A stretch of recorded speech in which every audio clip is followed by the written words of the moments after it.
அன்பார்ந்த சகோதர சகோதரிகளே, குழந்தைகளே, இப்போ நாம பேச போற விஷயம் எங்க பார்த்தாலும் வியாதிகள் அதிகமாயிட்டே இருக்கு. இந்த வியாதி என்ற பெயரால நிறைய பிரச்சனைகளை மனிதர்கள் அனுபவிச்சுட்டு இருக்காங்க. சரி, அதுக்கு சுருக்கமா நாம எப்படிலாம் இருந்தா வியாதி இல்லாம இருக்கலாம் அப்படின்றத பேசிக்கிறோம். முதல்ல இப்ப அதிகமா எங்க பார்த்தாலும் இருக்கிறது சர்க்கரை வியாதி தான். ஏற்கனவே போட்டிருக்கோம், இந்த சொல்யூஷன் ஃபார் த சுகர்னு போட்டிருக்கோம். அதை கொஞ்சம் தெளிவா வேணும்னு நிறைய பேர் கேட்டிருக்கேங்க. இந்த சர்க்கரை வியாதி வர்றதுக்கு காரணமே நாம் உடம்புல இருக்கக்கூடிய தோற்புத்தன்மை, கசப்புத்தன்மை குறைகிறதுக்கான காரணம் தான் இந்த சர்க்கரை வியாதி அதிகமாகுது. நமக்கு 6 சுவை உணவு வேணும். இனிப்பு, உப்பு, கசப்பு, துவர்ப்பு, காரம், இப்படி 6 விதமான ஒரு உணவு நமக்கு சுவை தேவை. இந்த 6 சுவையில கசப்பும் உப்புத்தன்மையும் துவர்ப்புத்தன்மையும் குறைவாகும் போது அதனுடைய காரணத்தினால் நமக்கு வெளிவர்றது சர்க்கரை நோய் உண்டாகும். உப்புத்தன்மை அதிகமாகும் போது, உப்பு உடம்புல அதிகமாகும் போது ஹை பிரஷர் ஜாஸ்தி ஆகுது. பிபின்னு சொல்றாங்க, பிரஷர் ஜாஸ்தியாகுது. உப்பு குறையும் போது லோ பிபி ஆகுது. இதே ரத்தத்தில் கூடிய ரத்த ஓட்டம் இருக்கு இல்லைங்களா, இந்த ரத்த ஓட்டம் அதுக்கு ரத்தத்துக்கு ஒரு எல்லா இடத்துக்கும் போறதுக்கு பிரஷர் வேணும், அழுத்தம் வேணும். இந்த ரத்த அழுத்தம் அதிகமாகும் பிளட் பிரஷர்ன்றோம். இந்த ரத்த அழுத்தம் குறைவாகும் போது லோ பிரஷர், லோ பிளட் பிரஷர்ன்றோம். இப்படிதான் இந்த வியாதிகள் ஒவ்வொன்றா உண்டாகும். இந்த வியாதிகள் உண்டாகிறதுக்கு மூல காரணம் ரத்தத்தினுடைய அசுத்தத்தன்மை தான். ரத்தம் சுத்தம் இல்லாதனால தான் இந்த வெரிகோசான்னு சொல்லுவாங்க. ரத்தம் சுத்தம் இல்லாதனால தான் அந்த வெரிகோசா உண்டாகுது. சோரியாசிஸ் முதல்ல பொடுகுல ஆரம்பிக்கும், அப்படியே முகத்துல பரவும், அப்புறம் கை காலெல்லாம் வரும். இதுக்கும் என்ன காரணம்? ரத்தம் கெடுறதுதான் காரணம். இந்த ரத்தம் ஒவ்வொன்றுத்துக்கு எப்படி எப்படிலாம் கெடுதுன்றத ஒவ்வொன்றா பார்த்துட்டு போலாம். முதல்ல நம்ம சுகரை பத்தி பார்ப்போம். அதுல நம்ம முதலே சொல்லியிருக்கேன், கசப்புத்தன்மையும் துவர்ப்பு தன்மையும் குறைபாடுனால சுகர் அதிகமாகுது. ஏற்கனவே சுகர்ன்றது அது வியாதியே கிடையாது, உடம்புல இருக்கிற விஷயம்தான்.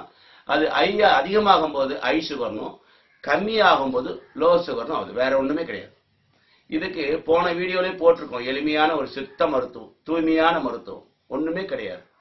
இந்த நிலவேம்பு கஷாயம் சொல்லுவோம், அது எல்லா இடத்திலும் நோய் எதிர்ப்பு தன்மையும் ஜாஸ்தி தரும், காய்ச்சலையும் சரி பண்ணும். அதே போல இந்த சுகரையும் சர்க்கரை வியாதியும் கட்டுப்படுத்தக்கூடிய ஒரு தன்மை இந்த நிலவேம்புக்கு உண்டு.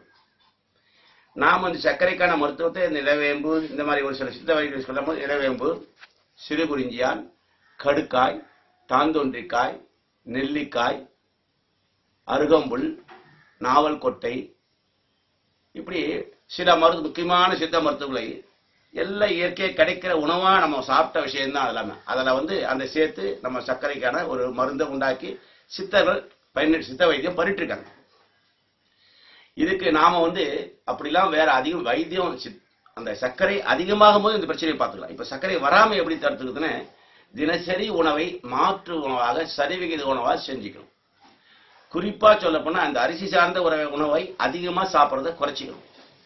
காலையில ஒரு உணவு, மதியம் ஒரு உணவு, இரவு உணவு, இப்படி மாற்றி மாற்றி வெறும் அரிசியே சம்பந்தப்படாம மாற்று உணவை, கம்பங்கூழ், கேழ்வரகு கூழ், கோதுமை சார்ந்த சப்பாத்தி, கஞ்சி, இந்த கஞ்சியே பல வகையா செய்யலாம். வெறும் அரிசி போட்டு கஞ்சி பண்ணுவோம், அதுல மிளகு கொஞ்சம், ஒரு சிட்டிகை சீரகம் போட்டு கொதிக்கும் போது ஒரு அரை ஸ்பூன் நெய் விட்டு இறக்கணும்னா அருமையான கஞ்சி. சர்க்கரையே பக்கத்துல வராது.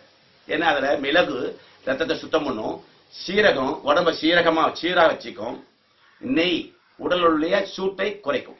உஷ்ணம் அதிகம் போகும்போது உடல் சூடு அதிகமாகும் போது சர்க்கரை வியாதி வருவதற்கு ஒரு காரணமா அமைஞ்சிடும்.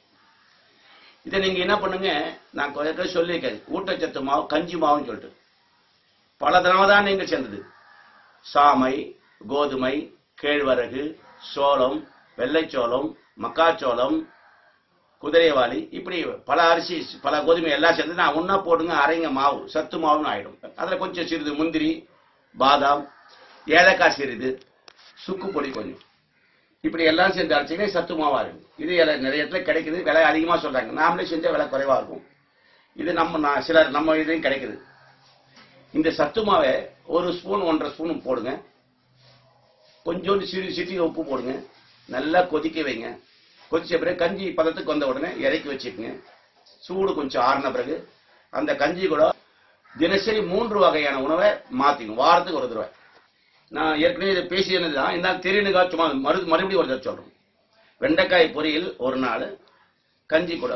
கஞ்சி கொஞ்சம் சாப்பிடுங்க, வெண்டைக்காய் பொரியல் எடுத்து கொஞ்சம் வாயில போட்டு நல்லா மென்னு சாப்பிடுங்க. உமிழ்நீரோட சாப்பிடுங்க. உமிழ்நீர் தான் நமக்கு முதல் அமுதம். இந்த உமிழ்நீரோடு சாப்பிடும்போது பிசைஞ்சு மென்று சாப்பிடும்போது எல்லா ஜீரண கோளாறும் சரியாகும், உடம்பும் சுத்தமாகும், ரத்தமும் சுத்தமாகும். உமிழ்நீர்னு நம்ம வாயில சொல்லக்கூடிய நீ சாப்பிடும்போது வாயில முதல்ல சொல்ற ஒரு நீர் தான் உமிழ்நீர். எச்சில்னு சொல்லுவோம். அது புரியுதுங்களா? சில பேர் காரிச்சு துப்புவான். அந்த எச்சில் துப்பவே கூடாது. எச்சில் தான் நமக்கு அமிர்தம். முதல்ல விழுங்க கத்துக்கணும். இந்த பாவக்காய் பொருள் கப்பு எடுத்துக்கங்க, கஞ்சி 2 பெரிய டம்ளர் எடுத்துக்கங்க, கஞ்சி கொஞ்சம் குடிங்க, பாவக்காய் பொருள் கொஞ்சம் சாப்பிடுங்க. இப்படி ஒரு வேளைக்கு கஞ்சி நல்லா பெரிய டம்ளர் சாப்பிடுங்க. உங்களுக்கு எந்த அளவுக்கு போதுமோ அந்த அளவுக்கு கஞ்சி செஞ்சுக்கங்க. ஒரு ஸ்பூன் போடலாம், 2 ஸ்பூன் போடலாம். பெரிய டம்ளர் ரெடி பண்ணிக்கணும்.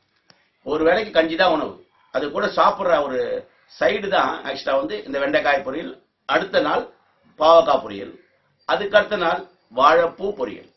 இந்த 3 சாப்பிடுங்க. வாரத்தில் ஒரு 3 நாள் இதை கண்டினியூவா சாப்பிடுங்க. இந்த வாரம் சாப்பிட்டீங்க, மற்றபடி 6 நாள்லாம் எது வேணாலும் சாப்பிடுங்க. எது வேணாலும் உங்களுக்கு தேவையான உணவு, உடம்பை காக்கக்கூடிய, உடலை ஆரோக்கியமா வச்சுக்கூடிய உணவை சாப்பிடுங்க.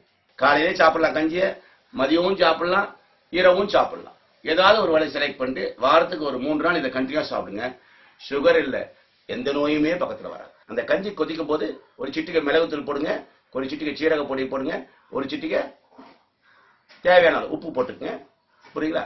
நெய் ஒரு 1/2 ஸ்பூன் போடுங்க, ஊத்துங்க. சூப்பர் கஞ்சி ஆயிடும். சர்க்கரைக்கு நம்ம டாக்டர்கிட்ட போனா அவங்க காலையில போட சொல்லி ஒரு டேப்லெட் கொடுப்பாங்க. சர்க்கரை அளவை சரி செய்வதற்காக ஒரு டேப்லெட் கொடுப்பாங்க. இரவு போட சொல்லி ஒரு டேப்லெட். அது என்ன பார்த்தா இன்சுலின் டேப்லெட். ஸ்ட்ரைட்டா இன்சுலின் ரத்தத்தை கலக்கும். இப்ப நம்ம ஸ்ட்ரைட்டா இன்சுலின் ரத்தத்தை கலக்கிறதுனால இன்சுலின் சுரக்க வேண்டிய சுரபிக்கு மூளையிலிருந்து ஒரு ஆர்டர் போகும்.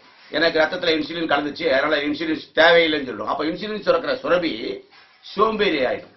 இது என்ன பண்ணுவாங்க, அடுத்தபடி ஒன்னும் ரத்தம் சர்க்கரை கூடும்போது 1 மாத்திரை 2 மாத்திரை ஆகும். அப்ப இன்சுலின் சுரக்கிறது இன்னும் மந்தமாயிடும், அது சோம்பேறி ஆயிடும் அந்த சுரபி. அப்ப தேவையில்லாம மாத்திரை அளவு கூட்டி கடைசியில இன்சுலின் சுரக்கிறதே கடைசியில் நின்று போயிடும். அதுக்கப்புறம் இன்சுலின் டைரக்டா இன்ஜெக்ஷன் போடுவாங்க.